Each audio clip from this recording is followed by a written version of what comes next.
ಕರ್ನಾಟಕ ಸರ್ಕಾರ ಶಿಕ್ಷಣ ಮಂತ್ರಿ ಮಧು ಬಂಗಾರಪ್ಪ ಇವರಿಂದ ಒಂದು ಅಧಿಸೂಚನೆಯನ್ನು ಹೊರಡಿಸಿದ್ದಾರೆ. ಅದರಲ್ಲಿ 22ರಲ್ಲಿ ಬಿಜೆಪಿ ಸರ್ಕಾರ ಒಂದು ಅಧಿಸೂಚನೆ ಹೊರಡಿಸಿದ್ದನ್ನು ರದ್ದು ಮಾಡಿದ್ದಾರೆ. ಆ ಅಧಿಸೂಚನೆಯಲ್ಲಿ ಸಮವಸ್ತ್ರ, ಸಮಾನತೆ, ಏಕತೆ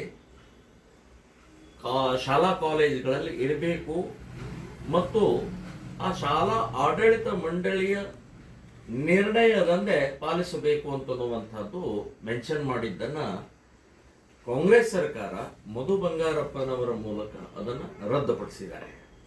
ಅಂದರೆ ಇವರಿಗೆ ಸಮಾನತೆ, ಏಕತೆ ಬೇಡ ಅನ್ನುವಂಥದ್ದು ಒಂದು. ಹಿಂದೆ ಶ್ರೀಮತಿ ಇಂದಿರಾ ಗಾಂಧಿಯವರೇ ಇಡೀ ದೇಶದಲ್ಲಿ ತಂದಂತಹ ನಿರ್ಣಯ ಇದು. ಅಂದರೆ ಶಾಲಾ ಕಾಲೇಜು ಮಕ್ಕಳಲ್ಲಿ ಯಾವುದೇ ರೀತಿಯ ಭೇದ ಭಾವನೆ ಇರಬಾರದು ಅಂತನ್ನುವಂಥ ದೃಷ್ಟಿಕೋನದಿಂದ ಸಮವಸ್ತ್ರ ಅರ್ಥನೇ ಇದೆ. ಸಮವಸ್ತ್ರ, ಸಮಾನತೆ, ಏಕತೆ, ಅಲ್ಲಿ ಮೇಲು ಕೀಳು, ಸ್ಪೃಶ ಅಸ್ಪೃಶ್ಯತೆ, ಶ್ರೀಮಂತ ಬಡವರ, ರೈತ ಕಾರ್ಮಿಕ ಅನ್ನುವಂಥ ಭೇದ ಭಾವನೆ ಇರಬಾರದು. ಮಕ್ಕಳಂದ್ರೆ ಮಕ್ಕಳನ್ನೇ ಇರಬೇಕು, ಶಾಲಾ ಮಕ್ಕಳೇ ಇರಬೇಕು, ಭಾರತೀಯರಾಗಿರಬೇಕು ಅನ್ನುವಂಥ ದೃಷ್ಟಿಕೋನದಿಂದ ತಂದದ್ದನ್ನ ಇವತ್ತು ಕಾಂಗ್ರೆಸ್ ಸರ್ಕಾರ ಮುಸ್ಲಿಂ ತುಷ್ಟೀಕರಣ ದೃಷ್ಟಿಯಿಂದ, ಮುಸ್ಲಿಮರ ಓಟಿಗೋಸ್ಕರ ಇವತ್ತು ಶಾಲಾ ಮಕ್ಕಳಲ್ಲಿ ಭೇದವನ್ನು ನಿರ್ಮಾಣ ಮಾಡ್ತಾ ಇದ್ದಾರೆ. ಶಾಲಾ ಮಕ್ಕಳಲ್ಲಿ ಒಡಕವನ್ನು ನಿರ್ಮಾಣ ಮಾಡ್ತಾ ಇದ್ದಾರೆ. ಇವತ್ತು ಹಿಜಾಬ್ ಹಾಕೊಂಡ್ ಬರ್ಬಹುದು ಅಂತನ್ನುವಂಥದ್ದನ್ನ ಇವತ್ತು ಡಿಕ್ಲೇರ್ ಮಾಡಿದರು. ಹಿಜಾಬ್ ಈ ಹಾಕೊಂಡ ತಕ್ಷಣನೇ ಗೊತ್ತಾಗುತ್ತೆ ಇವಳು ಮುಸ್ಲಿಮು, ಇವನು ಮುಸ್ಲಿಂ ಅನ್ನುವಂಥ, ಇವಳು ಮುಸ್ಲಿಂ ಅಂತ ಗೊತ್ತಾಗತ್ತೆ. ಸೊ ಇದು ಇದಕ್ಕೆ ತಕ್ಕ ಹಾಗೆ ಟೋಪಿನ ಹಾಕೊಂಡ್ ಬರ್ಬೋದು, ಸಾಂಪ್ರದಾಯಿಕವಾದಂತ ಉಡುಪುಗಳನ್ನು ಹಾಕೊಂಡ್ ಬರ್ಬೋದು ಅಂತ ಹುಡುಗರು ಟೋಪಿ ಹಾಕೊಂಡ್ ಬರ್ತಾರೆ. ಸೊ ಇವನು ಮುಸ್ಲಿಂ ಅಂತ ಆಗತ್ತೆ. ಇನ್ನು ಹಿಂದೂಗಳು ಶಿವದಾರ್ ಇರ್ಬೋದು, ರುದ್ರಾಕ್ಷಿ ಇರ್ಬೋದು, ಜನವಾರ ಇರ್ಬೋದು, ಅದು ಒಳಗಡೆ ಇರುತ್ತೆ, ಹೊರಗಡೆ ಗೊತ್ತಾಗಂಗಿಲ್ಲ.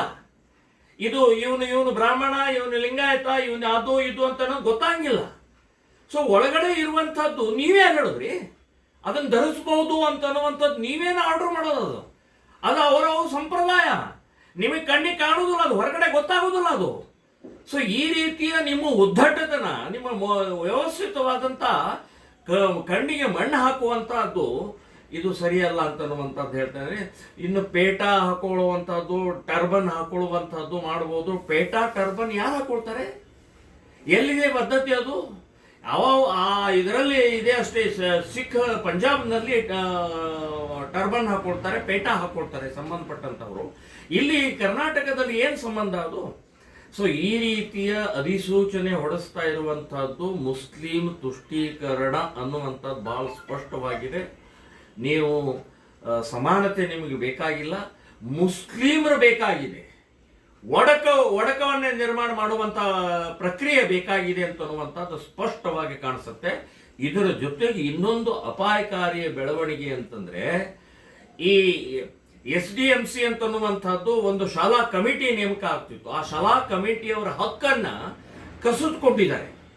ಅವ್ರು ಯಾವುದೇ ನಿರ್ಣಯ ತಗೊಳ್ಳಂಗಿಲ್ಲ, ಸರ್ಕಾರದ ಅಧಿಸೂಚನೆ ಏನಿದೆ ಅದನ್ನೇ ಪಾಲಿಸಬೇಕು ಅಂತನ್ನುವಂಥದ್ದು ತಗೊಂಡಿದ್ದಾರೆ. ಸೊ ಇದು ಅಂದ್ರೆ ಅವರು ಅಲ್ಲಿಯ ಶಾಲೆಗೆ ಸಂಬಂಧಪಟ್ಟಂಥದ್ದು ಅವರು ಯೋಚನೆ ಮಾಡುವಂಥದ್ದು.